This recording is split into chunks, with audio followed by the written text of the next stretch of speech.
പെരുന്നാളിനൊക്കെ ഏറ്റവും എളുപ്പത്തിൽ ഉണ്ടാക്കിയെടുക്കാൻ പറ്റിയിട്ടുള്ള നല്ല ടേസ്റ്റിലുള്ള എല്ലാവർക്കും ഇഷ്ടപ്പെടുന്ന ഒരു പുഡിങ്ങിന്റെ റെസിപ്പിയാണ് കേട്ടോ ഇന്ന് ഷെയർ ചെയ്യുന്നത്.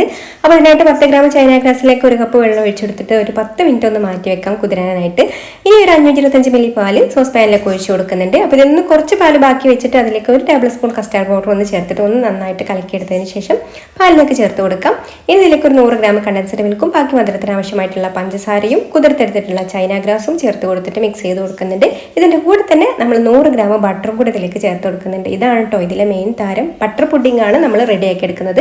ഇനി ഒന്ന് ഫ്ലെയിം ഓണാക്കി നന്നായിട്ടൊന്ന് തിളപ്പിച്ചെടുക്കണം. തിളച്ച് കഴിയുമ്പോൾ തന്നെ ചൈന ഗ്രാസ് ഒക്കെ ഒന്ന് നന്നായിട്ട് മെൽറ്റായി വരും. ഈ ഒരു സമയത്ത് നമ്മൾ ഇതിലേക്ക് ഒരു 2 സ്ലൈസ് ബ്രെഡ് ഒന്ന് ചെറുതായിട്ടൊന്ന് മുറിച്ചെടുത്തിട്ട് അതും കൂടെ ചേർത്ത് നന്നായിട്ടൊന്ന് ഇളക്കി കൊടുത്തതിന് ശേഷം ഫ്ലെയിം ഓഫാക്കി ചെറുതായിട്ടൊന്ന് ചൂടാറി കഴിഞ്ഞാൽ മിക്സഡ് ജാറിൽ ചേർത്ത് കൊടുത്തിട്ട് ബ്ലെൻഡ് ചെയ്തെടുക്കാം. ഒരുപാട് തണുക്കാനായിട്ട് നിൽക്കരുത്, പുഡിംഗ് സെറ്റായി പോവും.